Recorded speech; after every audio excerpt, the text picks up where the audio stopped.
السلام علیکم ورحمۃ اللہ وبرکاتہ۔ لله رب العالمين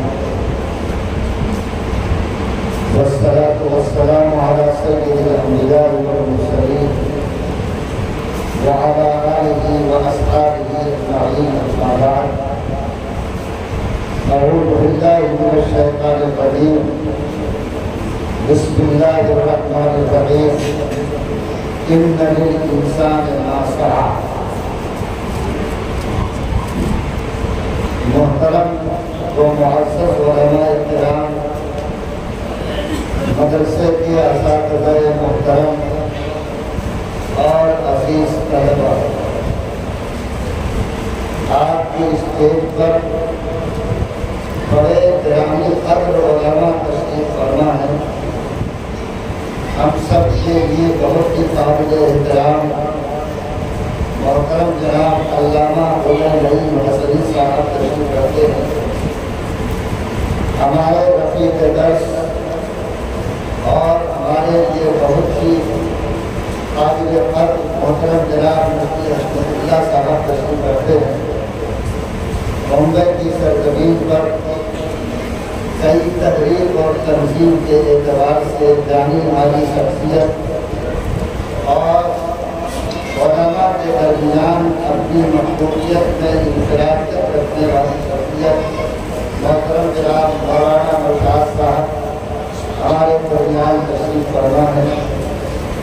آپ کے ادارے کے صدر صاحب تشریف فرما ہے۔ محترم جناب مولانا واجد صاحب کی ضروریت کے اقتدار میں تشریف فرما ہے، اور آپ کے ادارے کے محتمم اور بہت ہی معروف ناظم جلسہ اور خطیب اور ایک باصلاحیت منتظم مولانا شریف اختر نقوی صاحب اور دیگر جو حضرات آپ کے درس اور تدریس اور آپ کی تعلیم و تربیت میں مشغول ہیں، میں ان کے نام سے واقف نہیں ہوں، لیکن وہ سب ہمارے لیے غیر معمولی قابل قدر ہیں۔ میں آج کے اس موقع پر ان تمام حضرات کو جن کی تشریف آوری یہاں ہوئی ہے آپ سب کے لیے اللہ کی نعمت سمجھتا ہوں۔ ہمیں امید ہے کہ انشاءاللہ ان کے ہاتھ آپ کے لیے، آپ کے ادارے کے لیے دعا کے لیے اٹھیں گے، اور آپ کے صدقے میں اللہ کی دعاؤں کو ضرور قبول فرمائے۔ مجھے چند باتیں اس موقع پر آپ کو کہنی ہے۔ تقریر کا کوئی موقع نہیں، آپ کے درمیان بیٹھ کر میں کیا تقریر کروں، بس ایسے ایک خاندان کے لوگ آپس میں بیٹھ کر کچھ غور اور فکر کرتے ہیں، اپنے بال بچوں کو سمجھاتے بجھاتے ہیں، اسی انداز میں کچھ باتیں آپ سے میں کرنا چاہتا ہوں۔ مجھے امید ہے کہ جتنے طلبہ عزیز یہاں بیٹھے ہیں آپ سب لوگ اس کو سنیں گے بھی، اور انشاءاللہ اس پر کریں گے عمل۔ سب سے آج سے اللہ رحم فرمائے، آپ کے رشتے عمل سے زندگی بنتی ہے جنت بھی جہنم بھی، یہ خاکی اپنی زندگی میں تقریر گھنٹے بھر ہو اور آپ ایک گھنٹہ بیٹھ کر سنیں اور بات پر عمل نہ کریں تو کوئی نتیجہ نکلنے والا نہیں۔ اس لیے اصل عمل ہے وہ طالب علم جو زندگی میں کامیابی دیکھنا چاہتا ہے، جو تمنا رکھتا ہے کہ اللہ اس کو بڑا بنائے، جو چاہتا ہے کہ اللہ اس سے دین کا کام دے، وہ ابھی نیت کرے کہ انشاءاللہ وہ عمل کے لیے تیار ہے۔ مولانا شریف اختر نقوی صاحب جن کے گھر کا بڑا گہرا رشتہ جماعت شریعہ سے ہے، اور ہم سے بھی ایک قدیم اور دیرینہ تعلق ہے، وہ اس مدرسے کو چھپا کر رکھے ہوئے اور شاید کس نیت کی وجہ سے اس کو دکھانا نہیں چاہتے، لیکن اللہ تعالیٰ نے آپ کو موقع دیا کہ میں آپ کے مدرسے میں حاضر ہوں۔ اگر میں اس مدرسے کو نہیں دیکھتا تو آج جو تصویر میں دیکھ رہا ہوں شاید سن کر اس کا یقین نہیں ہو، لیکن الحمدللہ مدرسے میں قدم رکھتے ہی دل باغ باغ اور بے انتہا دعا نکلی اللہ کی بندوں کے لیے جس نے اس زمین پر اتنا شاندار ادارہ کھڑا کیا، اور بے پناہ دعا نکلی حضرت مولانا شمیم اختر ندوی کے لیے جنہوں نے اتنا شاندار تعلیمی نظام یہاں قائم کیا۔ اللہ اس کو نظر بد سے بچائے، اللہ اس کی حفاظت فرمائے، اللہ اس کی تعمیر و ترقی کی راہ کو اور بھی زیادہ آسان بنائے۔ جامعۃ الابرار ایک بڑی نسبت کا حامل ادارہ ہے، اور ابھی جو قاری صاحب نے شروع میں قرآن پڑھا اس قرآن میں تو یہی تصویر کھینچی گئی کہ ایک طرف جنت اور اس کی نعمتیں ہیں اور ایک طرف جہنم ہے اور اس کے عذاب ہے، اور اس نے کہا کہ جب بندہ صحیح جگہ پہ چل کے جائے گا وہ جنت کی نعمتوں میں رہے گا، اور جب زندگی غلط راہوں پہ گزار کے جائے گا تو جہنم کے عذاب اس کا ٹھکانہ ہے۔ یہ تصویر انسان کو بیدار کرتی اور جگاتی ہے۔ میرے بھائیوں، جتنے بھی عزیز طلباء یہاں بیٹھے ہیں، میں ان کے سامنے یہ بات بہت بے تکلف کر دینا چاہتا ہوں، مدرسے بہت ہیں لیکن آپ کو اللہ نے جس مدرسے میں پڑھنے کا موقع دیا وہ اپنے نظام، اپنے نصاب، اپنے طریقۂ تعلیم و تربیت کے اعتبار سے آپ کے لیے اللہ کی نعمت ہے۔ آپ اس نعمت کی قدر کیجیے، اس نعمت پر اللہ کا شکر ادا کیجیے۔ جو بندہ نعمت پر شکر کرتا ہے اللہ اس کی نعمتوں میں اضافہ فرماتا ہے۔ لئن شکرتم لأزیدنکم، اگر تم شکر گزار بنو گے ہم تمہاری نعمتوں کو بڑھائیں گے، اس میں اضافہ کریں گے۔ تو آپ کو جو ادارہ ملا ہے یہ آپ پر اللہ کا احسان ہے۔ جو ادارہ ملا ہے اس کو اپنے لیے آپ سعادت سمجھیے اور اس ادارے کی گود میں بیٹھ کر اپنے تعلیم کے مرحلے کو مکمل کیجیے، سکون کے ساتھ، اطمینان کے ساتھ، الجمی کے ساتھ۔ اللہ آپ کو قابل قدر عالم دین باوقار حافظ قرآن بنائے۔ ابھی ہمارے سامنے تین عزیز طلباء قرآن پاک کے حفظ کی تکمیل کی۔ لوگوں، ابھی اتنے سارے علماء کے ہاتھ میں ان کے سر پہ رومال رکھا ہے، یہ تو ایک چھوٹا سا اعجاز ہے، لیکن بولو وہ منظر کتنا شاندار ہوگا اور کتنا دلکش ہوگا، کتنا نورانی ہوگا جب ان عزیز طلباء اور ان کے والدین کے سر پر اللہ ایسا تاج رکھے گا جس تاج کی روشنی سورج اور چاند کی روشنی سے بھی اعلیٰ اور بہتر ہوگی۔ لوگوں، کون ہے جو جھوم نہیں جائے؟ کون ہے جس کے دل گلاب کی طرح کھل رہا ہے؟ کون ہے جو نعمتوں پر اللہ کے شکر سے جس کا دل بھر رہا ہے؟ کہ اللہ ہر مسلمان کے بچے کو حفظ قرآن کی تکمیل کی توفیق عطا فرمائے۔ اور میں مبارکباد کہتا ہوں عزیز طلباء، ان کے والدین کو جنہوں نے یہ ہمت دکھائی کہ انہوں نے اس مدرسے کے گود میں بیٹھ کر قرآن پاک کے حفظ کی تکمیل کی ہے اور اللہ کی اس کتاب کو اپنے سینے میں سمویا۔ یاد رکھو، قرآن کی نعمت جو سینے میں ملتی ہے یہ اللہ کی توفیق سے ملتی ہے، اللہ کی توفیق سے ملتی ہے۔ اور اللہ تعالیٰ نے قرآن پاک میں فرمایا کہ وہ دیکھو وَلَقَدْ يَسَّرْنَا الْقُرْآنَ لِلذِّكْرِ فَهَلْ مِن مُدَّكِرٍ، کہ ہم نے قرآن کو آسان بنا دیا تاکہ اس کو یاد کرنے والا، اس سے نصیحت حاصل کرنے والا اس کو دل میں سمو بھی سکے اور اس سے نصیحت بھی حاصل کر سکے۔ ورنہ یاد رکھو کہ قرآن جتنی بڑی ذات اللہ کی ہے اتنا ہی بڑا مقام اللہ کی خلاف کا، اور جو جلوہ اور نورانیت اللہ کی ذات ہے کہ حضرت موسیٰ نے ایک جھلک دیکھی تو بے ہوش ہو گئے۔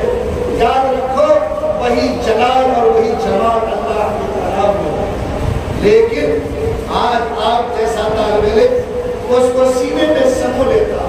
وجہ کیا ہے؟ اللہ فرماتے ہیں کہ ہم نے اس کو آسان کیسے بنایا؟ کہ بجلی کے باہر رہتا. دیکھو اس پہ بجلی کی کرنٹ اگر موجود ہو اور اس تار کو کوئی ننگا کر دے, پلاسٹک کے کور کو ہٹا دے, بولو کوئی اس کو چھو سکتا ہے؟ فوراً وہ چل جائے گا, مر جائے گا. حالانکہ بجلی اس میں موجود ہے, وہ کبھی اس کو چھونے کی ضرورت نہیں کر سکتا. لیکن بجلی رہتے ہوئے اگر اس پر پلاسٹک کا کور چڑھ گیا تو بولو بجلی کے باوجود بھی تم اس کو چھو سکتے ہو کہ نہیں چھو سکتے؟ خدا کی قسم یہی ہے وہ رحمت کہ اللہ تعالیٰ نے اپنی رحمت کا کور اپنے جلال اور جمال والے کلام پر چڑھا دیا, اور آج ہم جیسا سینہ اس کو برداشت بھی کر رہا ہے, اور ہم جیسا انسان اپنے زبان سے اس کی تلاوت کی قابل ہے. یہ اللہ کے کتاب کی جان ہے. اس لیے اگر اللہ تعالیٰ نے تمہیں اس کلام کو حفظ کرنے کی توفیق دی, یہ تمہارا کمال نہیں, اللہ کا احسان ہے. بولو تمہارا کمال ہے یا اللہ کا احسان ہے؟ اللہ. اور جب اللہ تمہارے لیے اتنا بڑا محسن ہے تو بولو ہر بندے کے لیے شکر والی ہے یا نہیں؟ ہر ہمیشہ اللہ کی شکر سے زبان کو تر رکھو کہ اللہ میں اور میرا سینہ اس قابل نہیں تھا کہ جلال و جمال سے پھر اس کلام کو اپنے سینے میں سمو سکے. رب یہ تو خالص تیری مہربانی ہے کہ اس کی برکت سے یہ کلام میرے سینے میں سما ہوا. جتنا شکر کرو گے قرآن اتنا مضبوط تمہارے سینے میں محفوظ ہے. یاد رکھو قرآن اگر کوئی حفظ نہیں کرتا تو وہ شخص گنہگار نہیں ہوگا, مجرم نہیں ہوگا, لیکن قرآن یاد کر کے اگر بلاتا ہے وہ اللہ کے نزدیک گنہگار برکت کر دیا ہے. اگر اللہ تعالیٰ نے قرآن کو نعمت کے طور پر عطا طے کر لو, زندگی کے ساتھ جب تک چل رہی ہے جس طرح جان کی حفاظت کرتے ہیں ویسے قرآن پاک کی بھی حفاظت کرتے ہیں, اور جس طرح جان کی حفاظت کے لیے فکر مند رہتے اس قرآن کو یاد رکھنے, قرآن سے ربط اور تعلق کو باقی رکھنے کے لیے ہم پوری قوت کے ساتھ, پوری ایمانداری کے ساتھ فکر مند رہتے. کیا بولو اگر قرآن کی نعمت ملی تو اس قرآن کی حفاظت کے لیے, اس قرآن کو یاد رکھنے کے لیے بولو فکر مند رہو گے کہ نہیں؟ فکر مند رہو گے. اگر فکر مند رہو گے تو یاد رکھو اللہ آخرت میں جو انعام دے گا, دنیا میں 3 انعام تم کو نقدی ملے گا. اللہ تعالیٰ فرماتا ہے کہ دیکھو اس قرآن کو ہمیں اِنَّا نَحْنُ نَزَّلْنَا الْقُرْآنَ, اللہ تعالیٰ تمہارے پاس فرما ہے کہ دیکھو یہ قرآن جس کو ہم نے زمین پر اتارا, یہ قرآن وہ قرآن ہے کہ جس بندے کے سینے میں چلا گیا, ہم جس طرح قرآن کی حفاظت کرتے ہیں اس بندے کی بھی حفاظت کریں گے. حفاظت سے مراد اس کے ایمان کی حفاظت ہے. اِنَّا نَحْنُ نَزَّلْنَا الذِّکْرَ وَإِنَّا لَهُ لَحَافِظُونَ. کتنی تاکید کا صیغہ ہے علماء کرام کہ ہم ہی نے قرآن کو اتارا ہے اور ہم ہی اس قرآن پاک کی حفاظت کریں گے. بولو اگر کوئی شخص یہ کہہ دے کہ ہم اس مائک کی جس سے آواز نکل رہی ہے اس کی حفاظت کریں گے, تو اگر اس مائک کے اس مطلع کی حفاظت ہوگی تو کیا اس مائک کی حفاظت ہوگی یا نہیں؟ یہ اللہ گارنٹی لیتا اس بات کی کہ اگر قرآن کی حفاظت کی ہم نے ذمہ داری لی ہے تو جس سینے میں قرآن اتر جائے, جس کا رشتہ قرآن سے جڑ جائے, ہم اس کی بھی حفاظت کریں گے. اور قرآن کی طرح میری ذمہ داری ہے کہ اس کی حفاظت بھی میری طرف سے کی جائے. کیا ہم لوگ اللہ کی حفاظت میں آنا چاہتے ہیں؟ اللہ کی حفاظت میں آنا چاہتے ہیں؟ اللہ تعالیٰ ہمیں اس کی حفاظت کی توفیق عطا فرمائے. دنیا کے اعتبار سے 3 انعام ہر قرآن سے تعلق رکھنے والے کو اللہ عطا فرماتا ہے. پہلا تو یہ کہ اللہ تعالیٰ کے ذات کے ساتھ ڈائریکٹ اس کا کنیکشن جڑ جاتا ہے.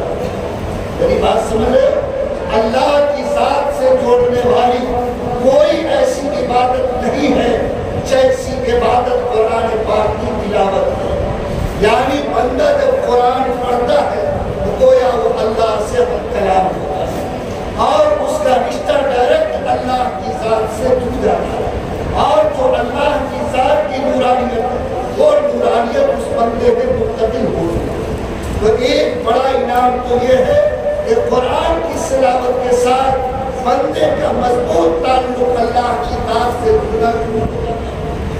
دوسرا یہ کہ علماء نے لکھا ہے کہ جو قرآن کی حفاظت کرے گا اللہ کبھی اس کو بھوکا سونے نہیں دے گا۔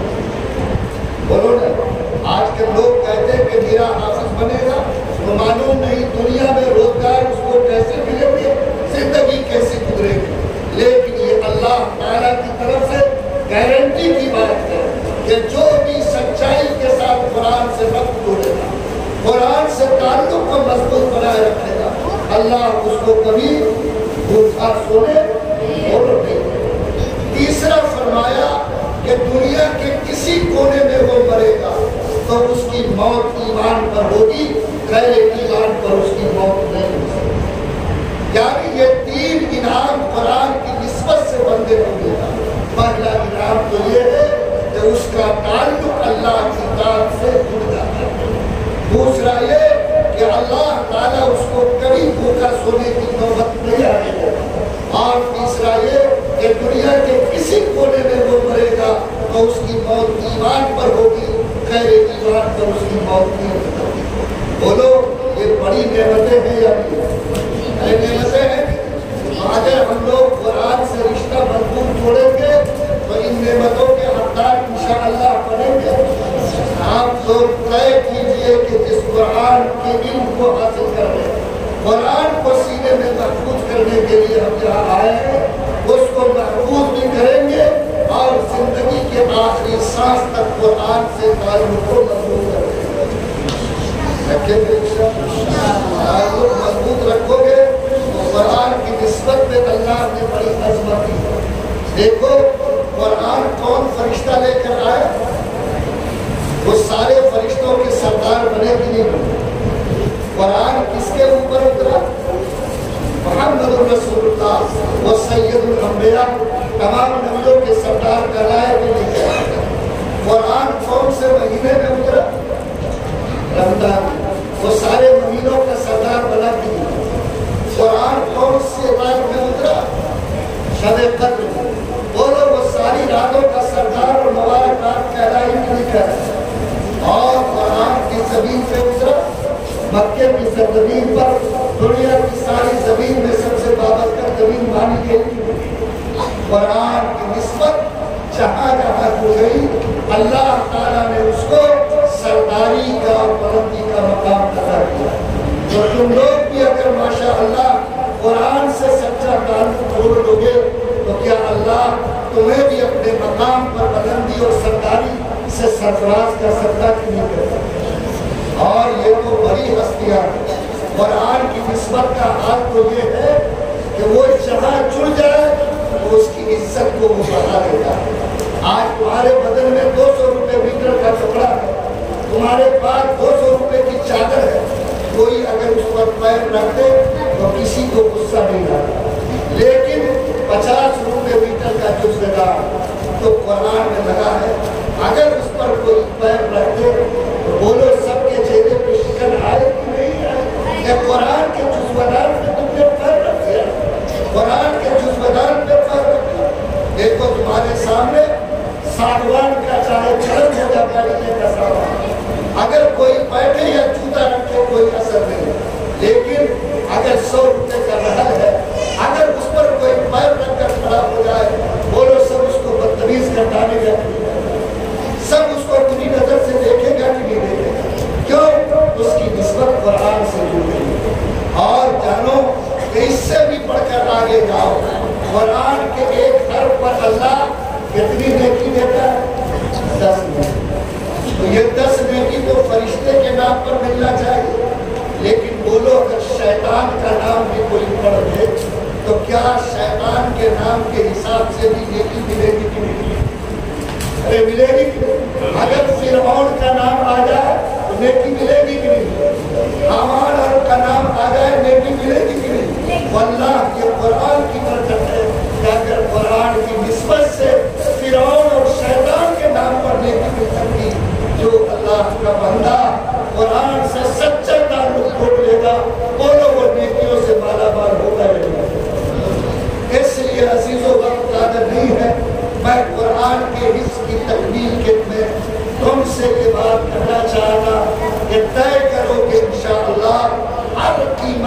قرآن کی عظمت کا خیال کرتے ہوئے، قرآن کے حفظ کو سعادت سمجھتے ہوئے، قرآن کی حفظ کو اپنے لیے بڑی نعمت سمجھتے ہوئے، اور جو قرآن حفظ کر چکے یا مکمل کرنے والے ہیں وہ نیت کر کے جاؤ انشاءاللہ آخری سانس تک قرآن کی حفاظت کے کام کو انجام دو۔ یہ جو قرآن حفظ کیا تو آج سے لوگ اس کو کیا کہیں گے؟ حافظ صاحب۔ کل تو ابراہیمہ تھا، برقنیہ تھا، لیکن آج ماں باپ اور گاؤں کے لوگ بھی اس کو حافظ صاحب کہیں۔ یہ رتبہ کس نسبت پر ملا؟ قرآن کی نسبت۔ تو حافظ صاحب جائیں گے، جا کر کے گلی ڈنڈا کھیلیں گے، آدھے پیر کو پہن کے گھومیں گے، لوگ اس کو عزت اس کی گھٹے کی نہیں گھٹے اور اس کی نہیں بلکہ قرآن کی عزت۔ ہم کو اللہ نے اتنی نعمت دیا، تو اب جو حافظ بنے ہیں ان کی ذمہ داری پڑی کہ نہیں پڑی؟ چلے تو کیسے چلے، کپڑا پہنے تو کیسے پہنے، کھائے تو کیسے رہے، ملے تو کیسے ملے، وہ جتنا اس کا خیال رکھے گا اتنی اس کی عزت بڑھے گی، قرآن کی عظمت کی وجہ سے اللہ اس کی عظمت کو بڑھائے۔ اس لیے جو حافظ قرآن ہے وہ طے کر کے جائے۔ یہ چھوٹے میاں ماشاءاللہ یہ تو بولیں گے ہم پر کچھ فرضے نہیں، ہم سوئیں کی جانے ہم کو دیکھی ملتی ہے، لیکن انشاءاللہ جو بڑے میاں لوگ ہیں اور آپ لوگ بھی حافظ بنے تو آپ طے کریں کہ عمل کے اعتبار سے بھی حافظ ہونے کا نمونہ پیش کریں۔ نماز کی پابندی آپ کریں گے، لباس میں دین کی فکر آپ کریں گے، چلنے پھرنے میں سلیقہ مندی آپ دکھائیں گے۔ اگر آپ یہ کریں گے تو آپ کو اگر قرآن کا خیال ہوگا تو قرآن بھی آپ کا خیال رکھے گا۔ تو آپ لوگ انشاءاللہ حفظ قرآن کی حفاظت کے ساتھ قرآن پر عمل اور قرآن کی عظمت کا لحاظ رکھنے کی کوشش کریں گے۔ میں بہت خوش ہوا اس بات سے کہ ہمارے مولانا شمیم صاحب وہ کام کر رہے ہیں جس کی پکار آج جدید دور میں بلند ہے۔ لوگ کہہ رہے ہیں کہ قرآن ہی صرف پڑھ کے رکھے، الحمدللہ آج بہت سے ادارے کھل رہے ہیں جہاں قرآن پاک کے ساتھ اور بھی انگریزی اور ہندی تعلیم، اسکول کی تعلیم بھی دلائی جاتی ہے۔ دیکھو ہمیں خوشی اس بات سے نہیں ہوئی کہ آپ انگریزی حساب میتھ پڑھ رہے ہیں، خوشی اس بات سے ہو رہی ہے کہ آپ قرآن کو پڑھ ہی رہے ہیں، اور جو انگریزی کتاب آج میرا بچہ انگریز بن کر اسکول میں پڑھتا ہے وہ انگریزی کو بھی آپ مسلمان بنا رہے ہیں۔ بنا رہے ہیں کہ نہیں بنا رہے؟ آپ ٹوپی اور کرتا پہن کر آپ اس لباس محمدی میں اگر انگریزی کی تعلیم حاصل کرتے تو یاد رکھو آج انگریزی بھی آپ کے سائے میں ایمان قبول کر رہا ہے، اور اس کے سر پر بھی یہ ٹوپی ایک شہادت کی پٹی بن کر انشاءاللہ چلتی ہے۔ اس لیے میں مولانا کو، یہاں کی انتظامیہ کو 100 بار مبارکباد دیتا کہ آپ نے جو سسٹم چالو کیا ہے، آپ قرآن کی تعلیم بنیادی فرض ہے آپ دے رہے ہیں، آپ دنیا کے اعتبار سے جو لازمی چیز ہے آپ اس قدر پہ چلا رہے ہیں۔ حافظ قرآن کو محنت کی جو عادت پڑ جاتی ہے، اگر وہ سچائی کے ساتھ 12ویں کے بعد محنت کر کے آگے بڑھے تو آج بڑے سے بڑے ڈگری کے قابل حافظ قرآن بن رہا ہے۔ اور تجربہ یہ بات کہہ رہا ہے کہ آپ ویسے جو حفاظ کرام جن کو رٹنے کی پڑھنے کی عادت ہو گئی ہے، آج اگر کوئی میدان میں گزرتا ہے تو بے شمار حفاظ کرام ایسے ہیں جو تعلیم کی اعلیٰ ڈگری آج حاصل کر رہے ہیں۔ اس لیے اللہ تعالیٰ آپ کو دین کے اعتبار سے بھی خود کفیل بنائے اور دنیا کے اعتبار سے بھی خود کفیل بنائے، اور آپ پوری مضبوطی کے ساتھ انشاءاللہ اس قرآن کی تعلیم کو اور جو سسٹم اور نظام یہاں جاری ہے اس اعتبار سے انشاءاللہ آپ آگے بڑھنے کی کوشش کریں گے قرآن حفظ کرتے ہوئے کبھی یہ احساس تو نہیں ہوتا کہ حافظ بنیں گے تو دنیا میں اور روزگار ملے گا کہ نہیں، کیا ہوگا نہیں ہوگا، ایسا دل میں وسوسہ نہیں رہا، بولو نہیں رہا، نکال دو اس وسوسے۔ نبی گارنٹی لیتے ہیں خیرکم من تعلم القرآن والعلم، تم میں سب سے بہترین وہ ہے جو قرآن سیکھتا ہے اور جو قرآن سکھاتا ہے۔ نبی نے فرمایا من لم یتغن بالقرآن فلیس منہ، جس کو قرآن کی نسبت حاصل ہو اور اس نے اپنے کو سب سے بے نیاز نہیں سمجھا، یاد رکھو وہ محمد کا نہیں ہو سکتا۔ یعنی اتنی بڑی نسبت ہے قرآن، اور کبھی نظر کو نیچی مت رکھنا کہ جب قرآن پڑھ جاتا میں ٹوپی پہن کر اور کرتا پہن کے چلتا، یاد رکھو ہمیشہ اپنے سر کو فرض رکھنا کہ اور تعلیم کی نسبت بہت دور جائے گی اور امریکہ تک جائے گی، اس قرآن کی تعلیم کی نسبت عرش تک پہنچتی ہے کہ نہیں؟ اور یہ مدینے کے آقا جناب محمد رسول اللہ صلی اللہ علیہ وسلم کے ساتھ سے جڑ جاتی ہے۔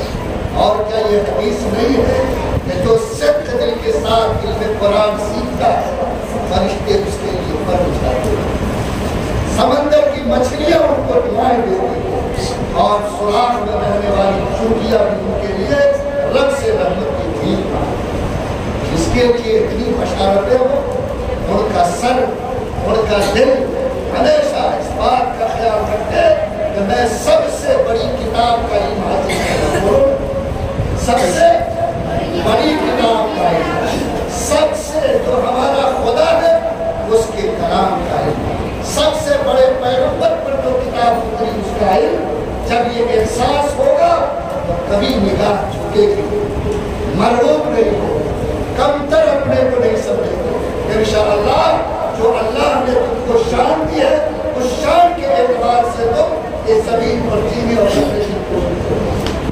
بولو ہمیشہ دل بلند رہے گا کہ نہیں رہے گا، حوصلے اونچے رہیں گے کہ نہیں رہیں گے، اپنے کو سب سے مبارک ترین انسان سمجھو، اپنے کو سب سے سعادت مند انسان سمجھو، اپنے کو سب سے خوش نصیب انسان سمجھو۔ اللہ یہ شعور تمام کا